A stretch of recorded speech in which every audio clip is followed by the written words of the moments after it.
Salem Baptist Church. I'm so glad you're here this morning to worship Jesus. I have a bunch of announcements I want to share with you. The first one is parents, youth parents. I sent out a survey for you to fill out. It's really 11 questions, really simple. Probably take 5 minutes to fill out of where we're going to move forward with reopening with the youth ministry and activities for this summer. Again, Fuge has been canceled, but we want to be safe, we want to be smart, and we want to fellowship also. So I want to give parents' opinion because parents are the most influential people in their child's life. So if you haven't received that email or that text, let me know, and I'll send you the link for that survey so you can fill it out and send it to me. Randy Thomas gave me the great idea of using Survey Monkey, so I'm using that. So thanks for that suggestion. Appreciate that. Also, VBS leaders, I sent an email about VBS, and the idea that we are playing with right now and discussing and praying and brainstorming is to do VBS one Sunday for an entire month, so 5 Sundays in a month during Sunday school. So if you can join me in brainstorming that, if you're a VBS leader and you got that email and you haven't had a chance to email back, check that out and email me so we can brainstorm how to love our children with VBS and still being able to implement that since we can't have a normal VBS this year. The last thing is I have made gift boxes for children, and I've been visiting students, social distancing, and following those rules. And what I'm going to be doing is delivering these gift boxes with devotionals and little gifts for the children in our church to their homes. So if parents are interested in that, please text me. I'll send out a survey with Survey Monkey also and ask any of your questions with that and start delivering those like I have been delivering pizzas and fellowshipping with the students in the yards at social distancing because we want to be safe. So if you're interested in a children's box being delivered in your home, please let me know. And I'd love to deliver it in love with your kids and pray with them and encourage them during this challenging time. A couple announcements Pastor Kevin wanted me to mention. Pastor Kevin mentioned that next Sunday, Sparta 1, we are having here at Salem Baptist Church. We're going to have it in the parking lot. It's going to be a drive-in. It's going to be at 4 p.m. here to pray for unity and fellowship with the body of Christ. It's going to be super awesome. Love to see you there. Also today, in the courtyard at 1 o'clock, there's going to be, in Bowling Green courtyard, there's going to be a prayer gathering too.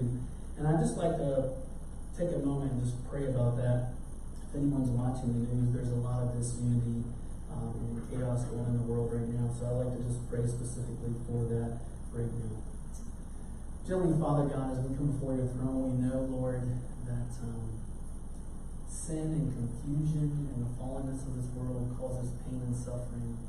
And let's pray, Lord, that you will give comfort and truth and hope to those who need it. I pray you heal the hurting. And God, I pray for Matthew chapter 5, verse 44. It says, Lord, for us to love our enemies and to pray for our enemies. And I pray if anyone feels that they have enemies, God, that you'll build unity with that will show forgiveness, that will show love, and that will have unity. That we are one baptism, one faith. We have one God who's the King of Kings. And we praise you that we have unity through your Son, Jesus Christ. In Christ's holy and precious name, in Jesus' name, all God's people said, Amen. Amen. All right, so prayer requests. If anybody have any praises or prayer requests, if you'd like to share them this time, please do so. If I have them, you can write them down. If I know anything. Jesus home in the parking lot. Yes. Say it again, I'm sorry. Jesus home and in the parking lot. Praise Jesus. Keith Gale, yes. And praise Jesus. And I believe treatment starts this week, right? So pray for him Monday. He's starting treatment for recurrence of cancer.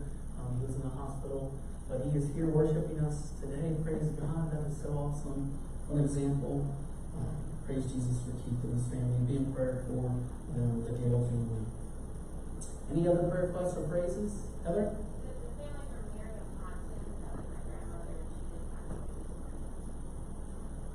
And what's the name of the family again? Spell the last name. So pray for the Ponton family, their loss. Anything else? pray for Pastor Kevin's granddaughter, Evie, which is Michael and Caitlin's daughter. She's been having sleep apnea, and so Monday she's going to get her tonsils taken out. And she's a itty bitty, so if you could be in prayer for her, that would be huge. Any other prayer requests or praises? Alright, let me pray for those things. Also keep CJ in your prayers and all those others in the prayer request list. And if you're online watching now, please comment below and share praises and prayer requests. And Pastor Kevin and I will look at them later, and we'll definitely pray over those for you. So let's pray. Heavenly Father God, we just praise you for Keith joining us in worship this morning, Lord, and just what you're doing in his life, God. It's just great to see his faith and you working in him, Lord. I pray you be with him as he begins treatments again. God, we also pray for the Ponton family as they have this loss. I pray you wrap your arms around them and comfort them during this challenging time. God, I pray for all those having surgeries and different things going on, God, during this challenging time of COVID-19. God, I just pray, Lord, that you help everyone to be safe and to seek you during this challenging time. God, we praise you for Isaiah chapter 26, verses 3 and 4, Lord, where you say that when we have our mind focused on you, that we have perfect peace, that we can trust you because you are our rock, you are our strength, we can depend upon you, and you are reliable to be with us, no matter how difficult things get. We rejoice and be glad in this day as we worship you, as you are an awesome God. In Jesus' holy and precious name, all God's people said, Amen. Amen. Then we're going to worship together, so I'm going to ask you to stand. If you're out in the parking lot, I'm going to ask you to honk your horn so I know that you're out there and paying attention. Anyone in the parking lot? Pastor Shannon's not in the parking lot. All right, well, we're going to trust that by faith they're out in the parking lot singing with us. This is the time of service where I'm going to encourage you to put aside all the things that were crowding your mind when you walked in this morning, all the craziness out in the world, all the scariness, all the fear, all the anger, all the just the heartache. Just set them aside and choose right now to focus on the one who holds our fate in his hands, the one who gave up everything for us, the one who one of these days will say, okay, that's enough craziness. Let's go home. Amen? All right.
praise. Amen.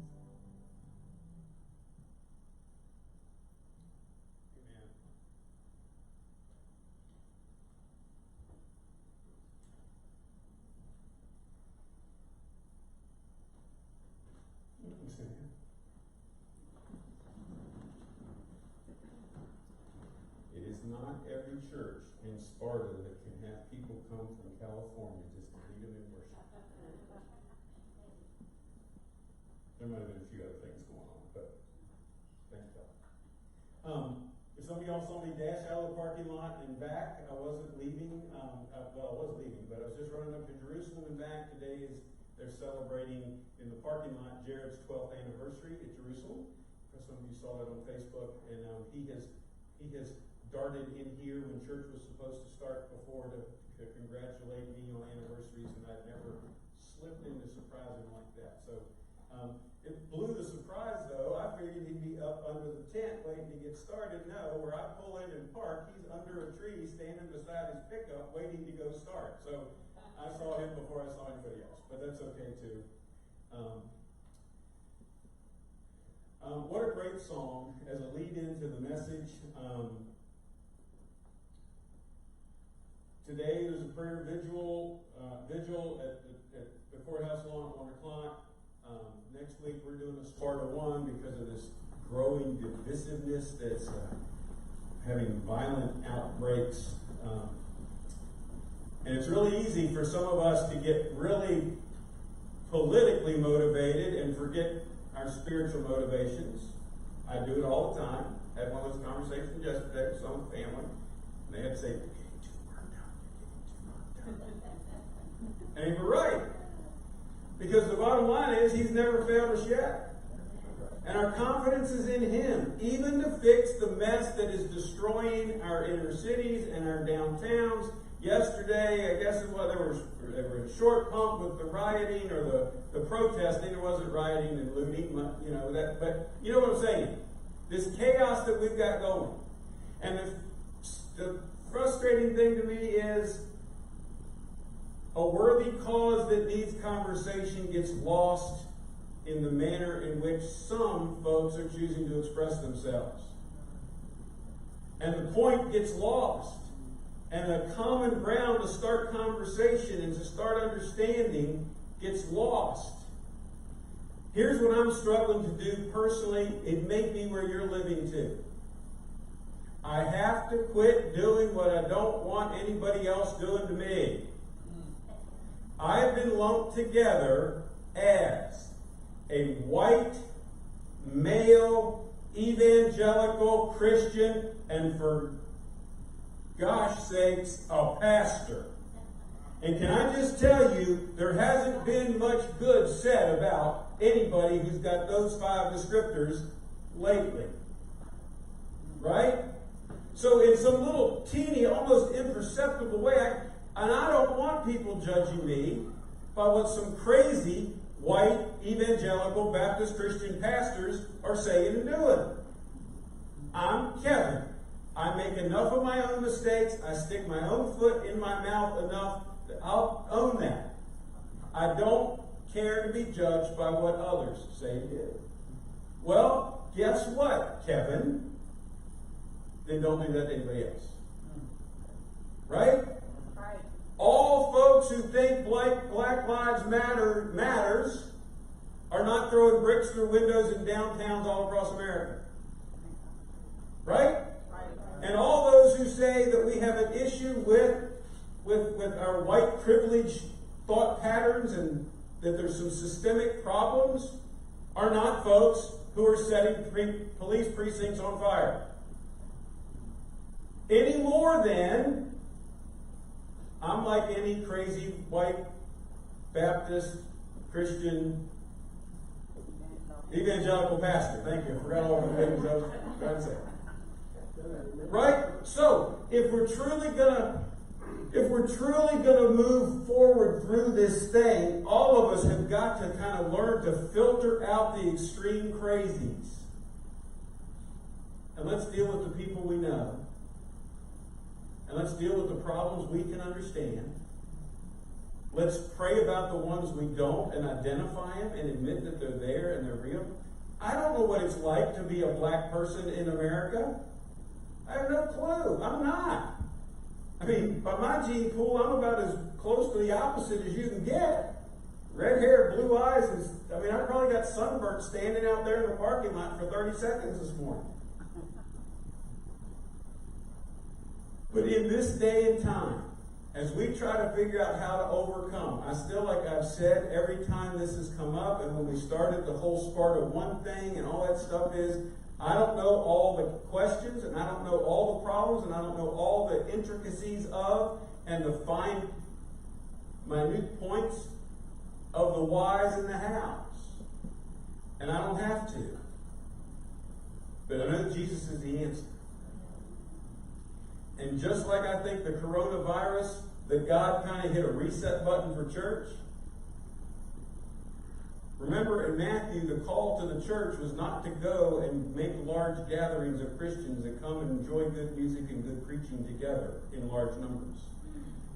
Is that what Matthew 28 says? Go and build big buildings, get really hit great bands, have wonderful communicators that do the preaching so you get large crowds.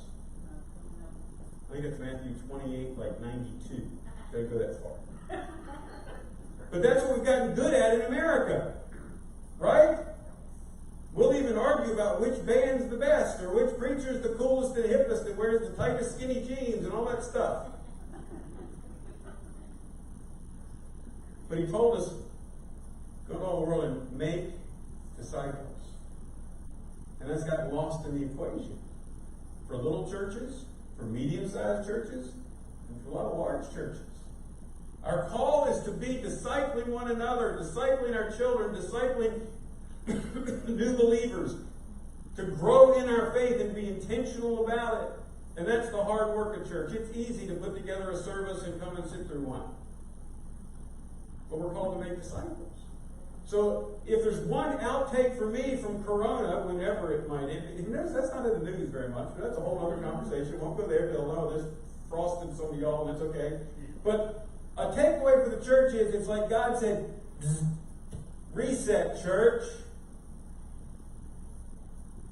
And so we're still working on just figuring out how to do what we know how to do, which is to get the crowd together to be able to worship and praise, and that we're called to do that. Don't neglect meeting together as some are in the habit of doing. We're called to be here.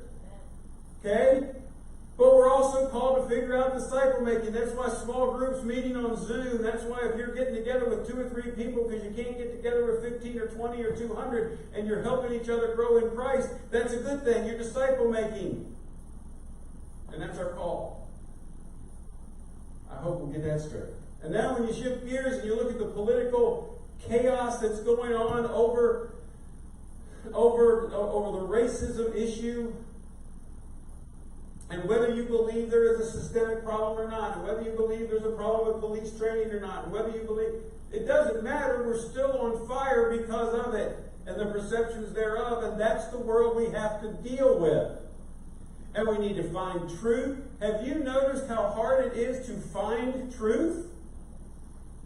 You can't just Google a question and get an answer.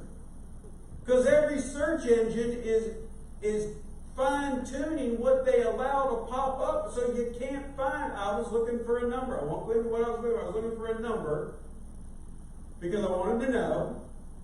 And I searched and I asked the question, and it was a simple number.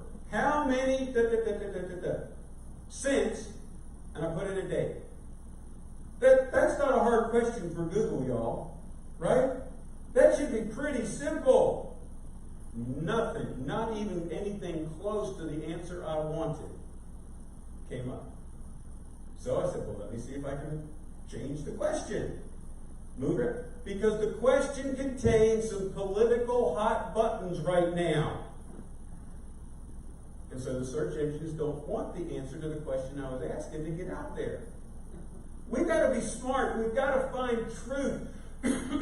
Where there is injustice, Martin Luther King Jr. is right, there's injustice for one, there's injustice anywhere, right? So I get that. Great. Help me understand so I can stand on the side of justice and what's right. The truth's hard to find. So don't fly off. Don't get mad about something I say. Well, Kevin said, I just think that's Kevin. I can get it wrong too. Dig and find and pray. But finding truth's really hard. If any of y'all get worked up and go around quoting a news article, can I just say that's probably bad practice for any of us, particularly for those of us who wear the name of Jesus.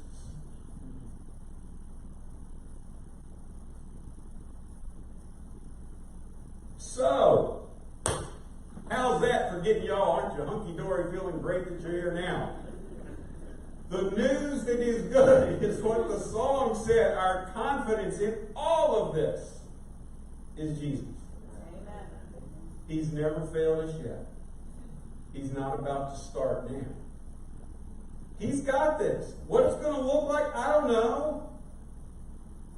Last Sunday after church, best thing that happened to me was I got a phone call from Jared. We talked for an hour. Sunday afternoons after church is not a good time to talk to a pastor. Right? We're tired. It didn't go like we wanted. Maybe there wasn't many people. And we got all kinds of things going through that. But it was holy ground. I had sent him a text in the morning. We talked about it, about stuff, and it was just great to catch up. And to be able to say to my friend and my pastor, my colleague, my neighbor, sort of kind of, I don't understand what it's like for you. And I don't. I never will. But I want to understand as much as I can. Because you're my friend. You're my brother in Christ. If the Lord gives us houses in glory next door to each other, I'll be tickled pink.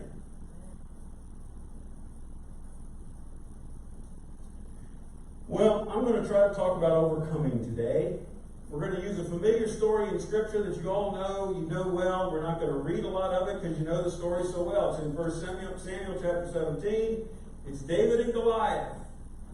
We know the story well. But first I want to talk to a story from a movie that came out in 2016. Desmond Doss was the star of that show, Hacksaw Ridge. You saw it. He's a native of Virginia, working class guy, volunteered for the Army, but he couldn't bring himself to carry a gun. That's a problem. Never been in the service, but from what I understand, most of the time when you join the military, they teach you how to shoot and what to do with a gun, which he already knew. But he had a strongly held religious conviction that he was not going to kill anybody. And instead of just disqualifying, he wanted to serve, he wanted to make a difference, he wanted to help, so he became a medic. He received ridicule and mess like I can only imagine.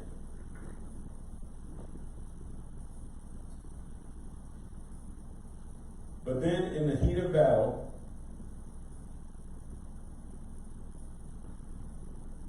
a key to winning at Okinawa Ridge, a battle raged on and on and on.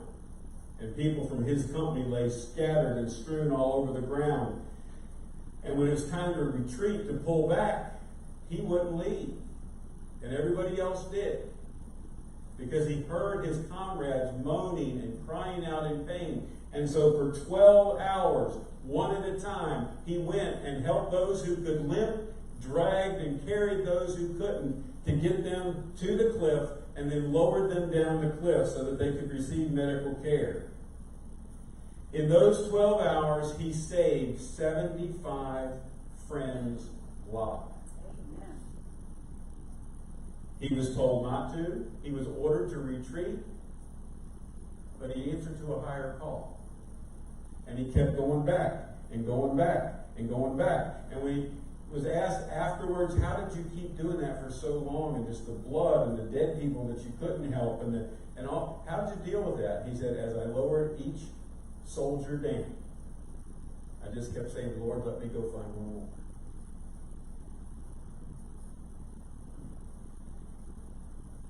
Can I just tell you, there are lots of ways a preacher can go with this story.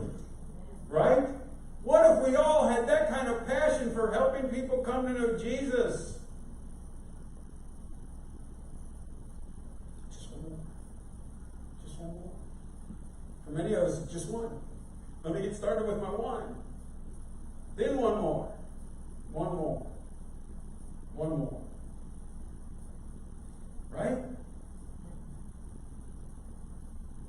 But that's not what we're going to talk about in the story. We're going to talk about being an overcomer. The series is based loosely on David Jeremiah book that came out a couple of years ago now, many years ago. I don't even know how many years ago now. But he was certainly an overcomer. He overcame the disaster that was all around him. He overcame his own fears. He overcame those who said you can't even serve, but he fought to be able to serve. And aren't those 75 lives that he saved glad that he fought the established order to be able to serve in the army and not carry a gun? It's so interesting to me that before they pulled out of that area, the soldiers in his battalion or platoon, whatever, went and searched that battlefield. He lost his pocket Bible. And they found it. And they brought it to him. Pretty cool. He lived his life purpose. He overcame. And now we're called to overcome. We have to overcome this COVID thing. How much of it's true, I don't know. Is it a plot by a government? Who knows? Is it really catchy or not? We're going to find out soon. There's a lot of unmasked people who have been out and about. Has it killed a lot of people? Yeah, it has. But are those numbers even trustworthy? Probably not, because we've had all kinds of reports and proof of these numbers being, all that stuff. But we still are stuck with overcoming it. We have to overcome it. The economy has to overcome it. People have to overcome it. People who are grieving have to overcome it. People who've lost their jobs have to overcome it. People who are in business and trying to stay in business have to overcome it. Families have to overcome it. People who take friends to the hospital have to overcome it. When your loved one goes into the hospital, you have to say goodbye at the door and sit in the parking lot like our own folks did last week. It's this crazy new world. And we can try to bring reason to it. We can try to bring sense to it. We can try to bring political reason to it. And that's all good. Please do. But the number one thing we got to bring to it is Jesus. What does Jesus want us to do with this? The people who are panicked, whether it's students who are anxious and nervous, whether it's adults who don't know where their paycheck's going to come from, with all this anxiety and the transitions that are happening and the changes, that's the number one time people go looking for a foundation and an anchor. Does anybody know a foundation and an anchor worthy of placing your life upon? That's a horn moment. Thank you. I miss the horns. Can I tell you, Jerusalem does horns great. Okay? And we've got only a handful of horns in the parking lot. I'm not sure we hear them if they toot. Can we hear your horns? Yeah, all right. Keep up the good work. Feel free to just blow your horn anytime you want, and we'll encourage the folks in here to engage with the message too. The story and the racial tension stuff that some of you who were alive in the 60s and the chaos that was, for you, it's like, oh, here we go again. I get that. For some of you who didn't have to deal with this, you lived someplace where there wasn't. Or for some of you who grew up like me, we didn't have we had a race riot in my high school my freshman year, but it was like this blip on the radar. Most of us didn't have a problem before it. Schools were closed for a couple of weeks. The community did all these meetings and things and tried to pull stuff together. But most of us in the school didn't have problems after the 4 or 5 bad apples on both sides got thrown out. And it was done. We didn't have another problem. It was okay. Grant Thompson's still one of my best buddies. Alton Rainey was still in my house all the time, even though he was a better tennis player than I was. Really ticked me off. I never could beat him. That's okay. Ronnie Washington, Keith Briscoe. Did I see Donna Briscoe at our reunion a while back? It was great to reconnect a little bit. Everybody's coming at this from different places. That's another thing we have to be willing to put aside. Can I just tell you what happened to you in the past isn't necessarily current reality? It's a new day. The Lord's mercy is new each morning, right? Just like the new dew. So we've got to. We've learned from it. But let's not get stuck there. So, David overcame an impossible circumstance. It's the battle of the ages. It's the ultimate underdog having victory come. We all know the stories about Goliath. Goliath was probably somewhere between 9'6" and 9'9". That's a foot taller than the tallest human being on the planet that we know about, which I have his name somewhere here and I can't find it at the moment. Sultan Qasim is 8'3". Or so my research said.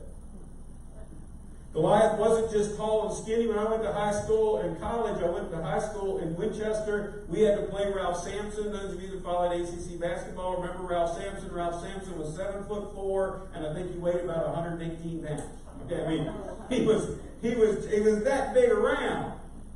But in high school, at 6'8" and 6'10", he could take the ball between his legs, around his back, run at the length of the court, and he just annihilated us. Sky's best man in our wedding was our center. Randy was 6'4". He came to Samson's armpits. Right? Go to UVA and watch him kind of come into his own a little bit on it. So he was tall, but he was not big. He tried to bulk up for the NBA, and he still was never big. Right? Goliath was estimated to weigh 400 or 500 pounds. He was a big man. He was more a wide body like me. Just put a couple feet on me, right? 3.5 feet on me. He was huge. He was an imposing figure.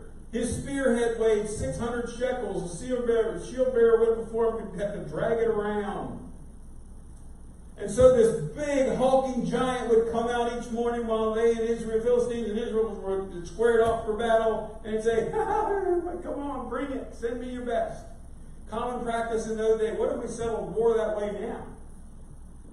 Just put our best out there and we'd be okay with the result? Okay, 2 out of 3. We got our second best, and you're saying, I don't know how that would ever work. Nobody wanted to go out and fight him. He was too big. The problem was too big. The issue was too involved and reached too far. The results, the consequences of the battle would be too severe. Does this start to sound familiar now? This is not just a cute Bible story that sounds good. I think it applies to us now. We face these times that are overwhelming. And we keep our blood pressure up all the time. And some people live in panic and some people live in anger. Can I tell you, James says that the anger, human anger, the anger of man does not produce the righteous life that God desires. 1:7, I think, but you go look it up. Think about that. Man's anger, human anger, does not produce the righteous life God desires. Oh, I hate that verse when I'm mad. And when I get all worked up, I would never want anybody to put that in my face. But it's in the book.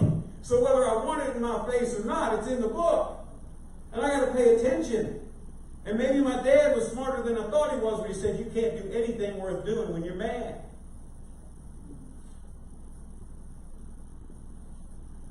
That wasn't in the notes either. That was for free. Take that home and chew on it.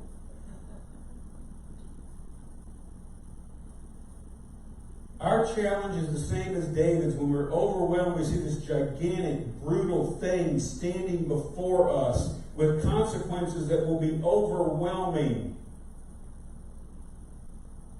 What do? All of Israel, Israel's best, all of David's brothers, all the best soldiers sat there and cowered in fear. The king cowered in fear.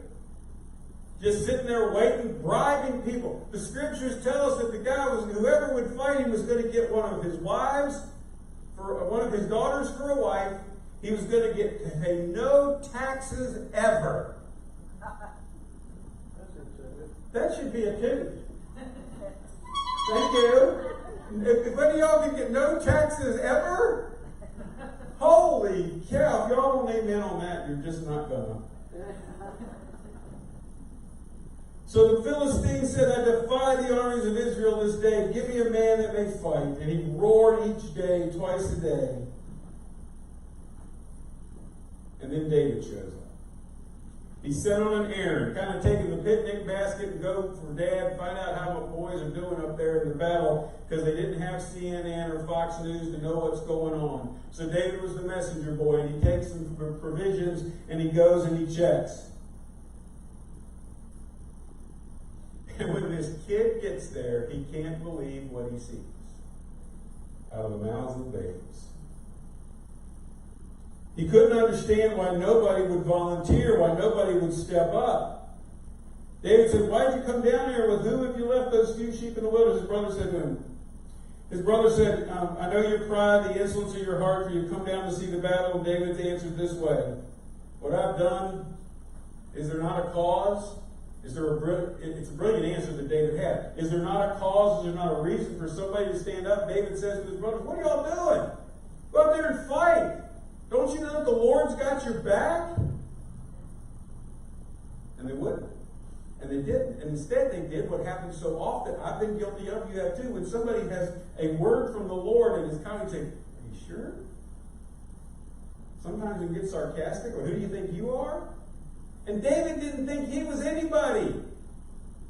David knew he wasn't. David knew that the Lord was with him. Friends, what if we walk into these conversations that are all around us? Intimidated, yes. Overwhelmed by the size of the enemy and the problems before us. But knowing confidently that God has our back. The Bible describes Goliath by his size and how big he was and how loud his shout was. And we hear about David's courage and conviction and confidence. Courage, conviction, confidence. Courage, conviction, confidence. Courage, conviction, confidence. Got them? Okay, just check it.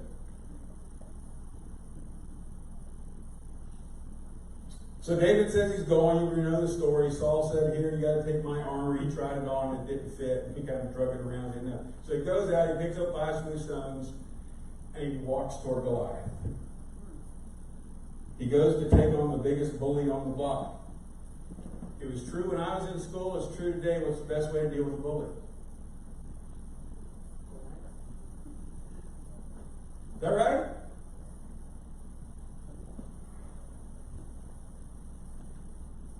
You want some of this? Right? Isn't that the best way to deal with a bully? Otherwise, it doesn't get any better. It never has, never will.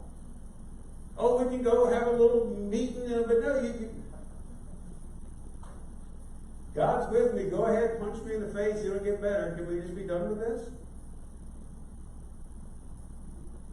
Right?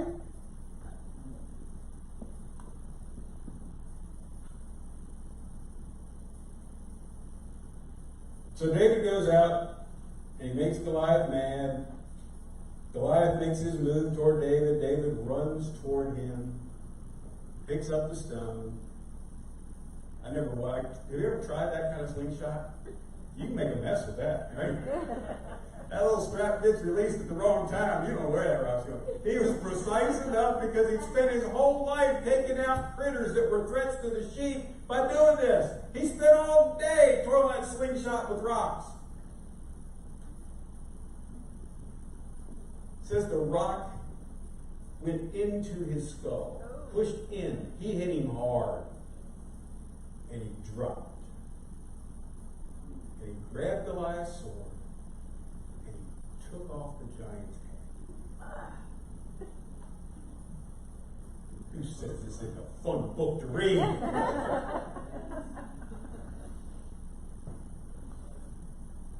Can you imagine what his brothers were thinking? They got to the whole camp's rejoicing. Yeah, there. His brothers were like, little twerk. Right? But it's a good thing he did. The turmoil was going on. I'm sure some of them were proud, their little brother. But others are like, man, that should have been me. But I was a chicken. He wasn't a chicken.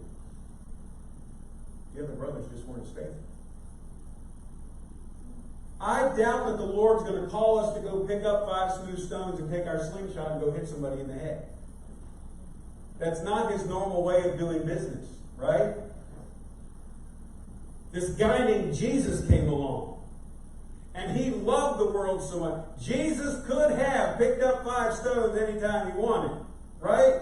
Jesus wouldn't have had to have the slingshot. He could just look at somebody and back their history, right? He was Jesus. He was the Son of God. But he limited himself in that way. On the cross, he didn't even get even. If this is about revenge and getting even, either on the cross or the first thing when he came out of the tomb, he could have done a whole lot different, didn't he? But he was compelled by his great love. The love that the Father has for him and the love that he has for us, that we are commanded to have for one another. And for a lost and dying, crazy world. That they might come to Jesus. David was an overcomer. Jesus is our overcomer. A couple of takeaways from the sermon. Or the story, sorry. These are the sermon. That was the story. Get out of practice with this a little bit, you know. First thing to take away from this story, I think, is we have to be willing to not be discouraged by what other people are saying. In the story, it's his friends and his brother, the king, are all saying, "You crazy? You're going to die. You're going to die." How many of us know that the Lord has wanted us to do something, currently or in the past? Take a stand, do not, say we're sorry, do so, whatever it is. And we talk to our trusted friend. And we go with our friend instead of the Lord. Right? You talk to family, you go with family instead of the Lord. You listen to the radio, you go with the DJ instead of the Lord. Right? I mean, have we all done that? But we just know, we know in our soul. That's not what I should think. That's not the way I should think. That's not what I should have said. So don't be discouraged. Don't be misled. Don't let the fear of criticism stop you when you just know the Lord has called you to it. Number 2. This is a David Jeremiah line. I just had to quote it. It's right to talk to God about your problems, but sometimes you need to talk to your problems about God. And sometimes I can get so overwhelmed by the problem and the mess. And I do that sometimes in the sermon. I'll spend the whole sermon stating the problem. And I guess it's okay because you really don't need a lot of wrap up when the answer is Jesus. So, but how do you apply Jesus to the situation? Might need a little more. You know what I'm saying? Sometimes we can get so focused on the problem, what's wrong with the world, why it's so messed up, and all that stuff. Oh yeah, I know prayer is the answer. But we spent more time talking about the problem than we did praying. Right? Don't we spend a whole lot more time talking about prayer requests than we do spend praying about them? We get in trouble at church. Service goes over because we spend all this time, this thing. And then me or whoever's up here will pray. Lord, you've heard all these needs. Hope that you'll be present in all of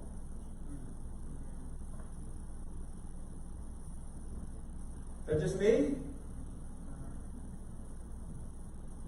Number 3.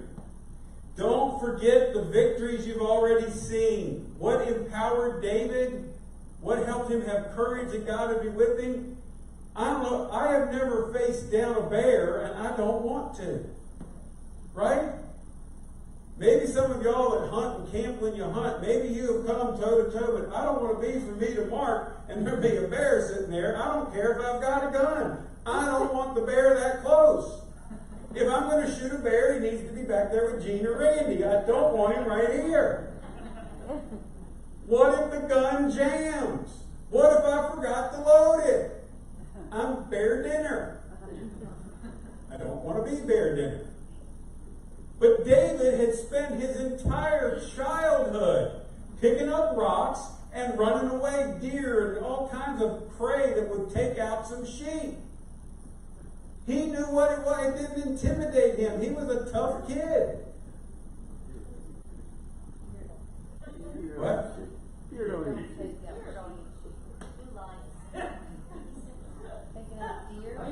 You know what I mean?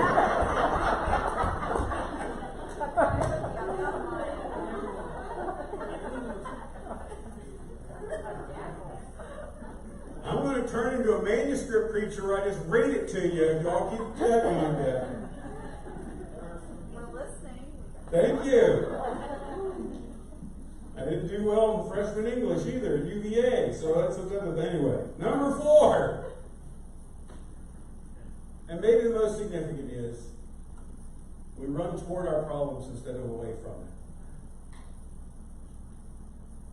When Goliath started making his move, the Bible tells us that David ran toward the battle. When we used to take the kids to SLU, Student Leadership University, several generations got to go. And one of the lessons you learned at the first seminar was swallow the big frog first. Deal with the worst of it first. So often, when we face these I would love to not think about COVID and its impact on the church. At this stage of the game, and coming back from sabbatical, there was nothing in me that wanted to sit there and go, how do we even just do this?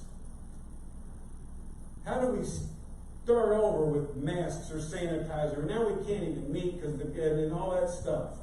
And do you want to go be the one who takes the stand? Do you want to spread the thing? You can't go to visit somebody in the hospital. They won't let you in the door. How do you do all that? Right? That wasn't on my agenda. That wasn't anything close to what I wanted to. But that's a problem we've had to face. We've had to step into. Have we gotten it all right? No, but who'd ever think that on a Sunday morning we'd have some of us gathered here, some of us sitting in the parking lot blowing their horns, some of us sitting at home with Facebook Live, and some who want a little more social distancing in the fellowship hall. Who'd ever thought that? It's crazy. I don't want to deal with this race stuff. I love black people. I have black people that are my friends.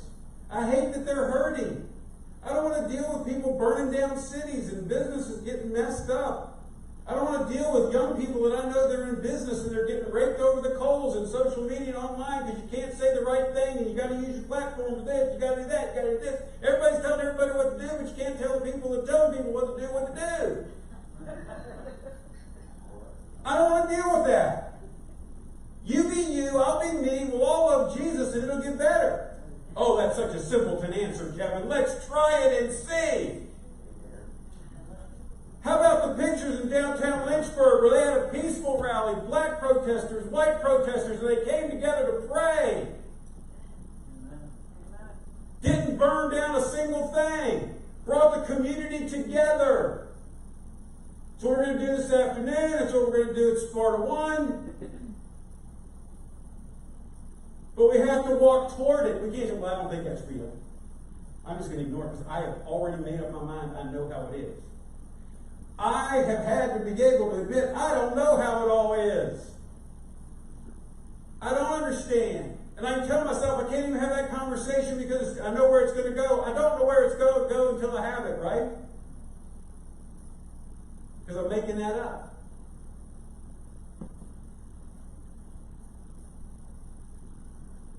Run toward problems, embrace them, confront them. Don't ignore them. Work around them, work through them.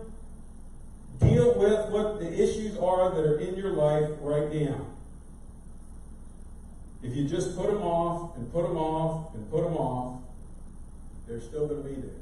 And they've probably grown while you've ignored them.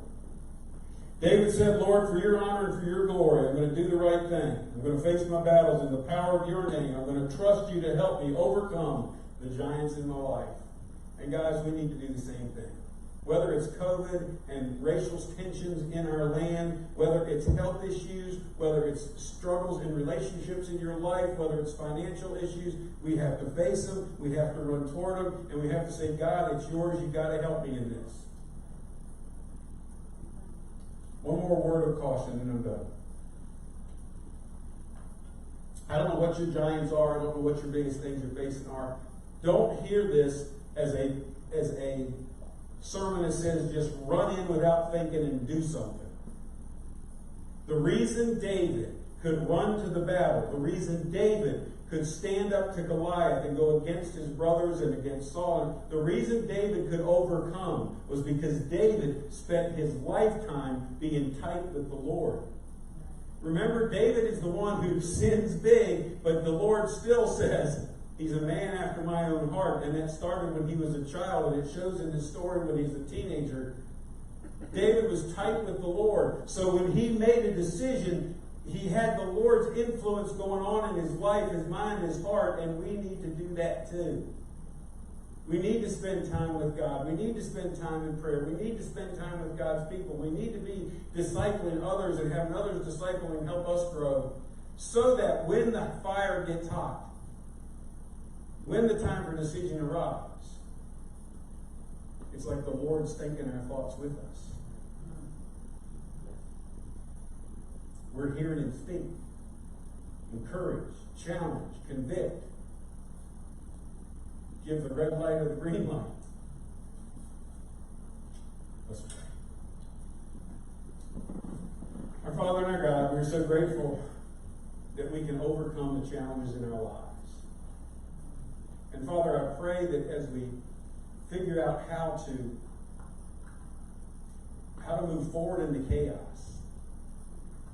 how to face the overwhelming pieces of our lives, the news we didn't want to hear, the challenge we didn't want to face, the social, civic problems all around us, the faith crisis.